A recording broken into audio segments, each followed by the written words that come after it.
The doorbell rang like a verdict at exactly 7 and when I opened it, my sister stood there with 2 oversized suitcases, a duffel bag, and the look of someone who had already decided the answer. Behind her, the hallway smelled of fresh paint and rain. Inside, my apartment still carried the quiet of early morning, the coffee grinder unburdened, my laptop asleep, the city not yet knocking. "Surprise?" Martha said, and pushed past me as if the living room had always belonged to her. By the time my phone buzzed with my mother's call, I already knew the day had changed something permanent. Before the knock, my life fit together with the clean logic of a spreadsheet. I am Emma, 28, a social media marketer with Digital Pulse, the kind of firm where glass walls make ambition feel natural. My desk faced the city. Every morning, the light came in like a promise. And I believed it. I saved 20% of every paycheck and had begun skimming real estate listings I wasn't ready to act on, just to learn neighborhoods and prices and how a dream starts to resemble a plan.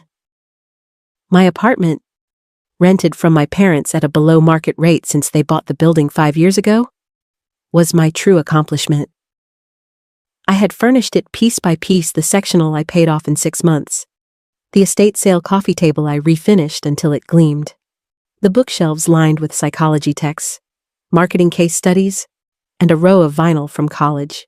I had a memory foam mattress worth every penny, linen sheets that felt like a small declaration of adulthood, a window nook where rainy Sundays belonged to coffee and a paperback. Every object had a receipt and a story. Every story was mine. My family, though, had a way of turning ownership into a debate. Martha, younger by 3 years and perpetually the exception to every rule, had always been treated by our parents as a fragile heirloom. When I needed a car, I signed a loan. When she needed one, our parents handed over keys. When I scrambled after an early career layoff, I got a loan with interest. When she quit a job because it felt wrong, she went home rent-free. I made peace with the pattern by building a life that didn't ask them for anything but punctual maintenance and a quiet hallway. 2 weeks before the knock, Martha texted me out of the blue to ask how I was. The question floated like a balloon tied to a stone. Then my mother called, her voice wrapped in the warm gauze she reserves for causes already decided. Martha was going through a hard time: breakup, job stress, heartbreak that needed space. Family, she said, sticks together. I agreed in theory because theories are weightless. Then Martha arrived in practice. She wheeled her luggage across the rug, examined my shelves, commented that the place looked grown up, and sank into my sofa as if it remembered her. When I said the apartment was 1 bedroom and I worked from home 2 days a week and quiet mattered, she nodded sympathetically and, a moment later, suggested she take the bedroom because mornings didn't suit her and the living room had better light. My mother's call came while my pulse was still stuttering. "Make your sister feel welcome. This is temporary. She needs you now. Don't be selfish." The word landed like an old bruise. I compromised she could stay on the pullout. She smiled and unpacked her cosmetics across my coffee table as if survival required 40-minute showers and 3 kinds of highlighter. In 1 week, my life reconfigured around someone else's gravity. On Wednesday, I angled my laptop to hide the blanket thrown across the sofa and a garment jungle looping from chair to doorknob. When my boss asked about the unusual backdrop on a client call, I muttered something about redecorating and promised a return to form. In the evenings, I wrote a polite list of house rules, then watched Martha set it face down beneath her mug. Groceries vanished as if the fridge had sprung a trapdoor. The specialty coffee beans I rationed monthly thinned to the bottom of the bag. She spoke on speakerphone late and slept late and borrowed things without asking, returning them stretched, smudged, or broken. When I protested, she said healing needed time. When I asked for quiet, she called me uptight. When I asked about job applications, she said our parents told her she could stay as long as she needed, and that, since they owned the building, it was basically living with family. I called my father on the balcony, the city wind pressing against my ear. He reminded me about the discount I received, how grateful most people would be, how I had always been the responsible one, how Martha needed stability, how I should be a good sister. Behind the words, the old script murmured, "You, Emma, will bend because you always have." I bent that night and several nights after, ignoring the heat building in my chest, the tiny sparks of resentment like static before a storm. The storm came dressed as a casserole and a manila folder at exactly 7 p.m. 4 weeks later. My parents sat at my flea market dining table, the one I sanded, until it learned to shine while Martha hovered with a composed, almost anticipatory silence. My father slid the folder to me and said we needed to update my rental agreement. Double rent, starting next month, to reflect 2 occupants and added wear and tear. My fork paused above the plate. I asked why I was paying double when Martha paid nothing. My mother smiled the kind of smile that meant finality and said family supports family. And my father explained that since Martha needed time to recover, I would cover her share temporarily. Martha examined her nails with an interest that looked like victory. I said the increase would eat 70% of my take-home pay and wrench my plans off their rails. My father suggested a better job, extra freelancing, hustle. Something sharp in me, years of swallowed words, finally cut free.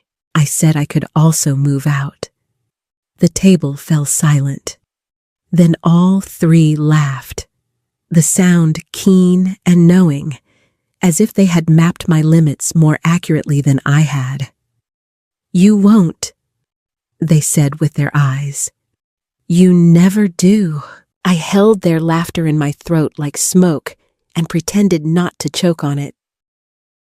They believed I was cornered, tethered by comfort, unwilling to give up space or savings or the illusion of convenience. My father pressed a pen into my hand and told me to sign. I hovered above the line, then set the pen down.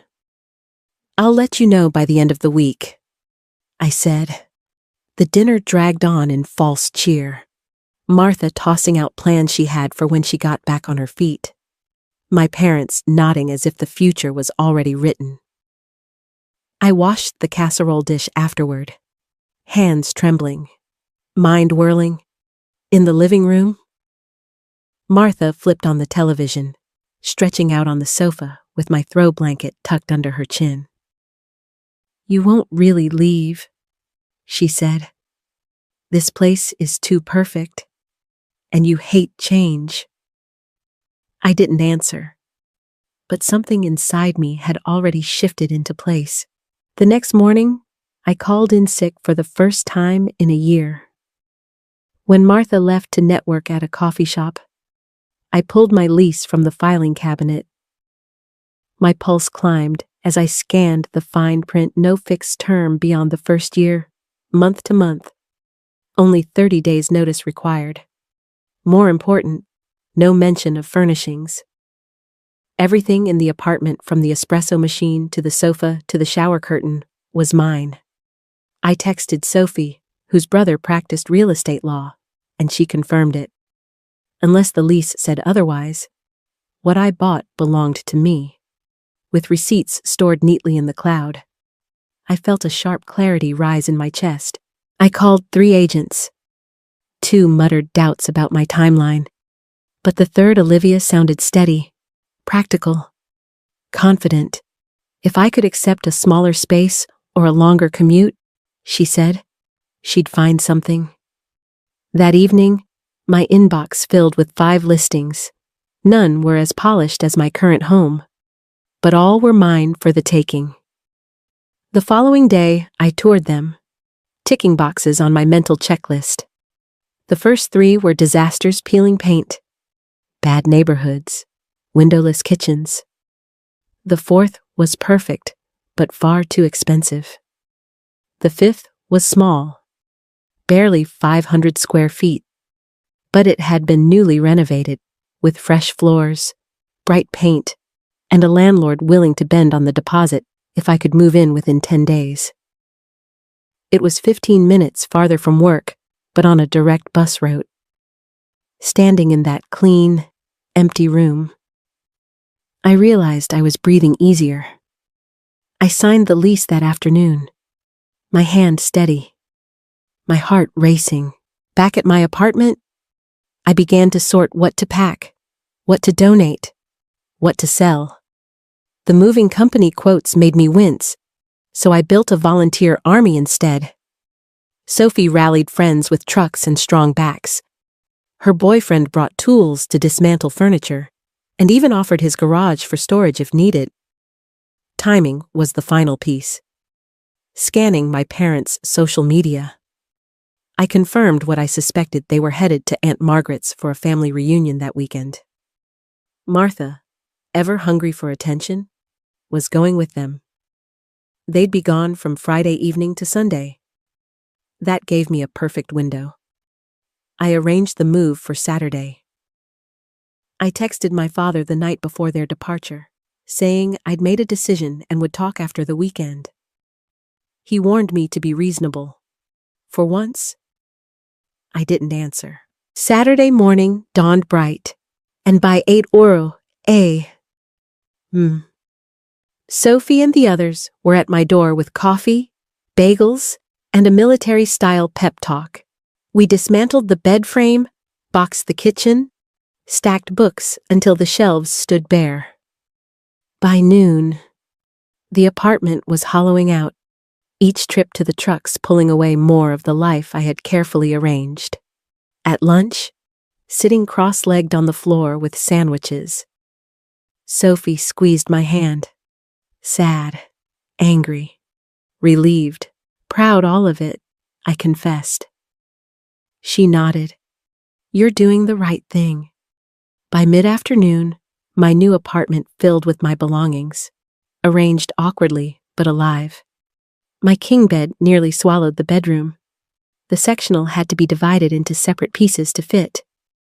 Still, the space hummed with something precious ownership. At 3:30 p.m., the old place was nearly empty, stripped down to built-ins and curtains. I placed an envelope on the kitchen counter with the keys. 30 days rent, and a simple note: I am ending the lease in accordance with our agreement. I took only my property. I closed the door quietly, the click of the lock final, and walked away. That evening, my phone lit up like fireworks. Martha first frantic texts demanding to know where the furniture was, where she would sleep, how I could do this. Then my mother's shrill voicemails about betrayal, tears thick in her voice.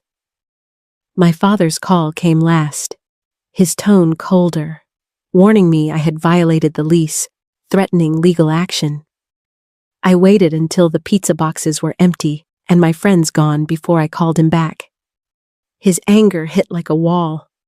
Explain yourself, he demanded. I told him the truth. I'd moved out, given notice, paid rent, and taken my own belongings. He insisted the furniture belonged in the unit. I reminded him of receipts, the absence of any clause in the lease, the law on my side. He faltered, then switched tactics. This wasn't about legality. It was about family. Martha had nowhere to sleep.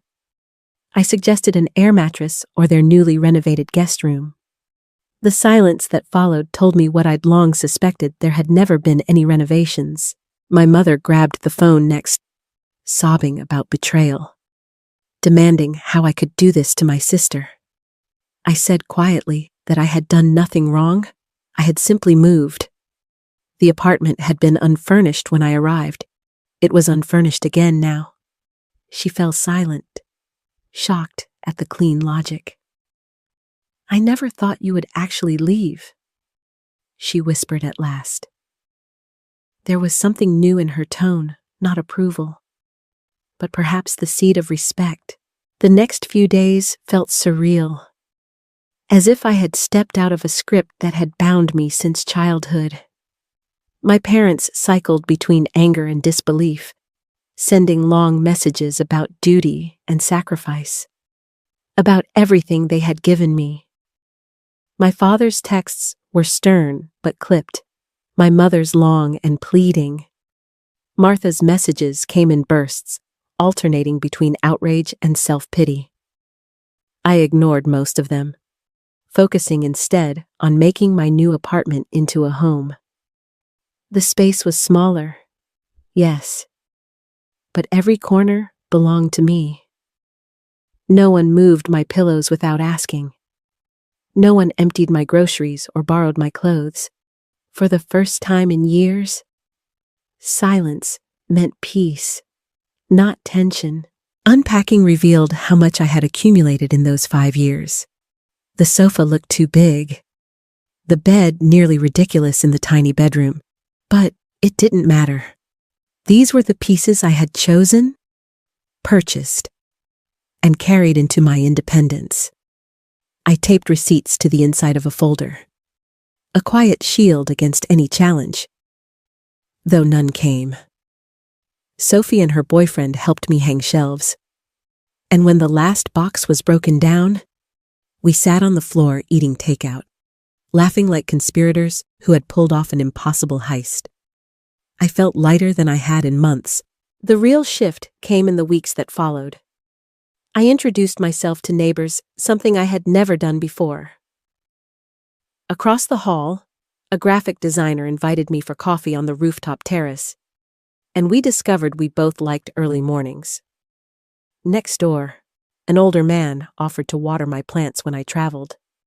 Slowly, a small community wrapped itself around me, not through obligation, but choice. At work, I found focus returning. The promotion talk resumed, my boss praising my campaign progress. And for the first time in weeks, I walked into meetings without the weight of home chaos pulling at me. Meanwhile, my family struggled to adjust to my absence.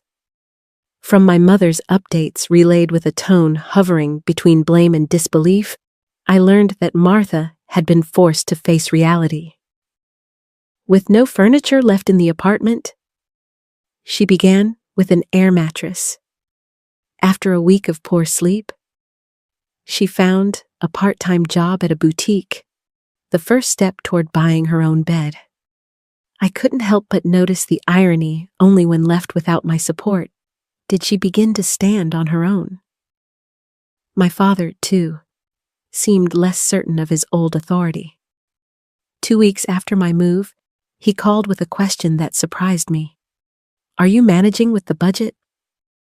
His voice was softer, almost cautious. I told him the truth: things were tighter, but I was fine.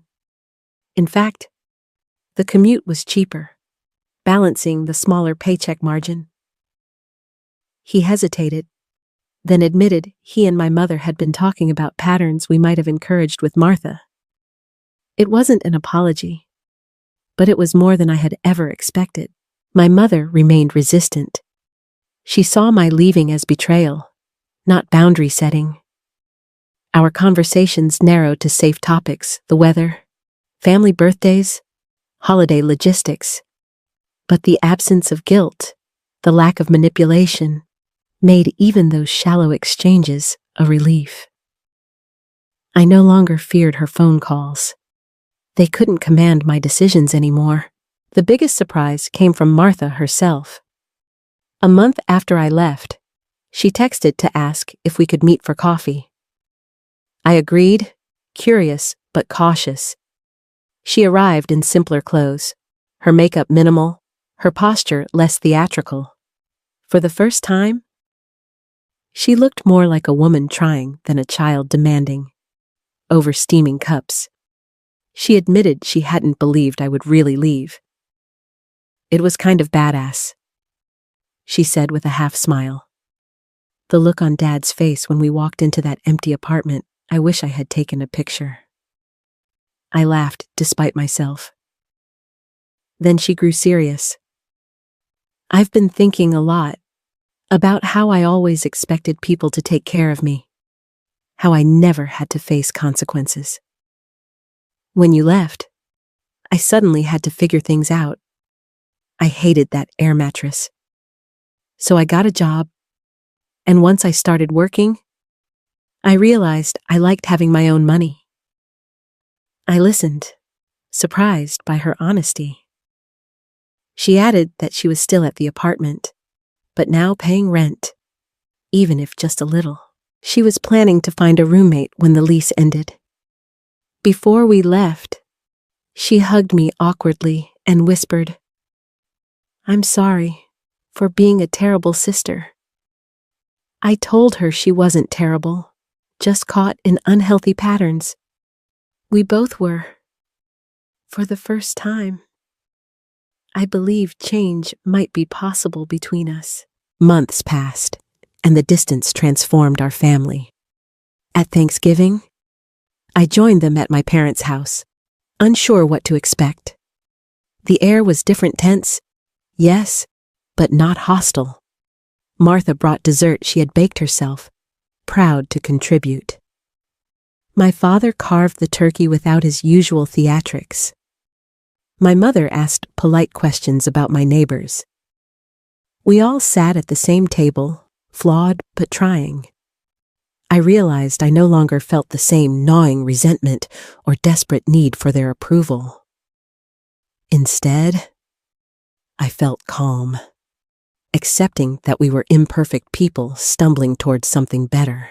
The lesson that crystallized from those months wasn't about rent or furniture, but about boundaries. I had confused generosity with sacrifice, love with enabling. By drawing a firm line and refusing to bend under guilt, I had not only freed myself, but nudged my family toward growth. Independence, I learned, is not just financial, but emotional, the courage to choose your own path, even when others call it selfish. In that small apartment, I reclaimed not just my space, but my voice. A year later, the memory of that whirlwind moving day still felt sharp and vivid, like the scent of rain on concrete.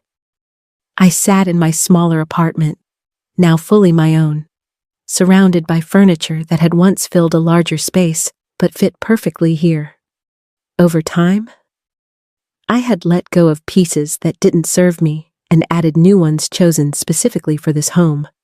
A narrow dining table that folded against the wall. A bright rug that made the living room feel expansive. Plants on the windowsill thriving in the afternoon sun. It wasn't grand, but it was mine. And the peace that filled it was worth more than square footage. At work, that stability spilled over. With fewer distractions, I poured energy into the Henderson account, the national fitness chain rebranding. When the campaign launched successfully, my supervisor called me into her office.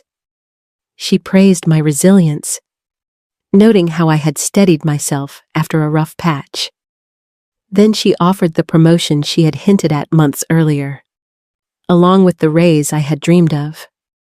I walked out of her office with my heart soaring, realizing how much had shifted in 1 year. By standing up for myself at home, I had reclaimed focus everywhere else. My friendships deepened, too. Sophie remained my closest ally, often reminding me of the day we had hauled boxes like soldiers. Independence Day, she still called it. My neighbors became more than acquaintances. Rooftop coffees turned into shared dinners. Quick chats in the hallway became friendships that lasted beyond the building.